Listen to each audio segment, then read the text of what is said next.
આમ આદમી પાર્ટીના પ્રદેશ ઉપાધ્યક્ષ અને ખેડૂતના સૌથી મોટા નેતા સાગર રબારીએ રાજીનામું આપતા રાજકીય ગરમાવો, તો બીજી તરફ આમ આદમી પાર્ટીએ સુરતમાં ભવ્ય પ્રેસ કોન્ફરન્સ યોજીને કેટલાક ખુલાસા કર્યા।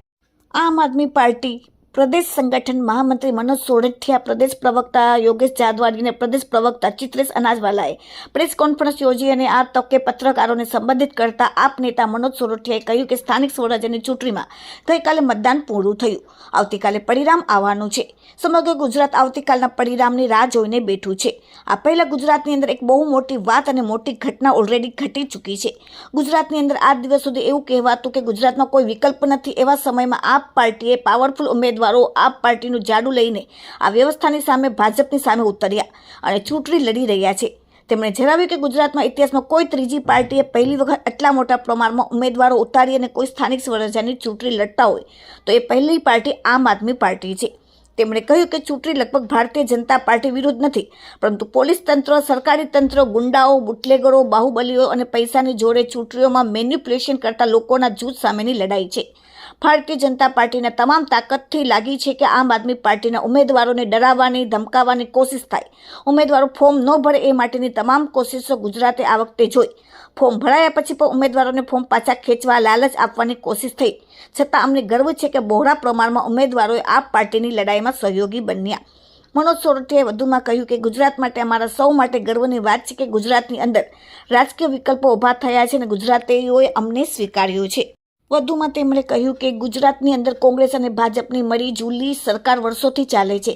આ વખતે પણ અમે ચેલેન્જ આપી છે કે જે જગ્યાએ અમારા ઉમેદવાર નથી ઊભા રહી અને જ્યાં કોંગ્રેસ અને ભાજપની સામે ટક્કર છે એ જગ્યાએ તમે જીતી બતાવો, એ જગ્યાએ તમને કેટલો વોટ મળે છે એ પણ આવતીકાલે જોવા મળશે। સાગરભાઈ રબારીએ આમ પાર્ટીમાં છોડીને સવાલનો જવાબ આપતા તેમણે કહ્યું કે અમારા બહુ સ્નેહી અને નિષ્ઠાવાન સાથીઓએ આમ આદમી પાર્ટીના અહીંયા સુધી પહોંચાડવાનું ખૂબ જ મહત્વનું યોગદાન આપ્યું, ખૂબ જ મોટો રોલ તેમણે પાર્ટીમાં નિભાવ્યો। ચૂંટણીનું મતદાન પૂરું થયું, આ ચૂંટણીમાં સૌથી મોટી એમની ઉપર જવાબદારી હતી, તમામ પક્ષની જવાબદારી તેમણે નિષ્ઠાથી નિભાવી। તે પહેલાં પણ તેમણે ઘણી વખત પોતાનો મતો રજૂ કર્યા, તેઓ સામાજિક સંસ્થાઓ સાથે સંકળાયેલા છે। તેમણે વારંવાર ઈચ્છા વ્યક્ત કરી હતી કે મને મારી જવાબદારીમાંથી થોડી મુક્તિ આપવામાં આવે। મને પૂરો ભરોસો છે કે તેમણે જે રીતે આ ચૂંટણી પછી નિર્ણય લીધો તે પાર્ટીને નુકસાન ન જાય એની પર તેમણે ધ્યાન રાખ્યું છે અને પોતે સામાજિક ક્ષેત્રમાં પોતાનું યોગદાન ચાલુ રાખવા માંગે છે। રાજકીય જવાબદારીઓમાંથી મુક્ત થવાની એમની ઈચ્છા છે અને તેમણે આ નિર્ણય લીધો છે। સાગરભાઈને જનતાનો અવાજ લઈને આવ્યા છે અને જનતાના પ્રશ્નોને લઈને ભાજપ સરકાર સામે લડ્યા છે। વધુમાં તેમણે કહ્યું કે જુઓ વિડીયોમાં। સમાચાર માધ્યમના સાથીઓનું હાર્દિક સ્વાગત કરું છું। સ્થાનિક સ્વરાજની ચૂંટણીમાં ગઈકાલે મતદાન પૂર્ણ થયું, આવતીકાલે પરિણામ આવવાનું છે। સમગ્ર ગુજરાત આવતીકાલના પરિણામની રાહ જોઈને બેઠું છે। આ પહેલા ગુજરાતની અંદર એક બહુ મોટી વાત અને મોટી ઘટના ઓલરેડી ઘટી ચૂકી છે। ગુજરાતની અંદર આજ સુધી જ્યારે કશું એવું કહેવાતું કે ગુજરાતમાં કોઈ વિકલ્પ નથી, એવા સમયમાં આમ આદમી પાર્ટીના 5276 જેટલા ઉમેદવારો આમ આદમી પાર્ટીનું ઝાડું લઈ અને આ વ્યવસ્થાની સામે, ભાજપની સામે ઉતર્યા અને આ ચૂંટણી લડી રહ્યા હતા। ગુજરાતના ઇતિહાસમાં કોઈ ત્રીજી પાર્ટીએ પહેલી વખત આટલા મોટા પ્રમાણમાં ઉમેદવારો ઉતારી અને કોઈ સ્થાનિક સ્વરાજની ચૂંટણી લડતી હોય તો એ પહેલી પાર્ટી આમ આદમી પાર્ટી છે। એટલે ગુજરાતના લોકોએ એક વિકલ્પ તરીકે આમ આદમી પાર્ટીને સ્વીકારી છે અને આમ આદમી પાર્ટી એક વિકલ્પ તરીકે ગુજરાતમાં ઉભરી આવી છે એ વાત આ ચૂંટણીની અંદર પ્રસ્થાપિત થઈ છે। આ સ્થાનિક સ્વરાજની ચૂંટણી લગભગ ભારતીય જનતા પાર્ટીના વિરુદ્ધમાં નહોતી।